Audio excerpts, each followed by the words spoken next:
This is Scott Becker with the Becker Business Podcast, the Becker Private Equity Podcast. In today's discussion is the stock market and deficit spending.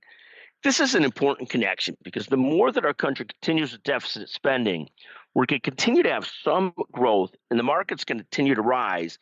And presidential administrations, whether the Trump administration, the Biden administration, are going to look at the stock market and look at the economy, even with its slight growth, and think they're doing fine, even though they're doing it through false numbers, through inflation and so forth, through debt spending, deficit spending, and more. So two quick points on deficits and debt. And I know people hate to hear this. First, if you hated deficit spending under the Biden administration, you ought to hate it under the Trump administration as well.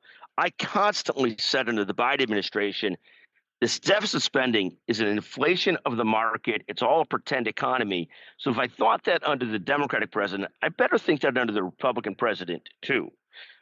Second is the old adage that we use often is deficit kills countries, it kills companies, and it kills families.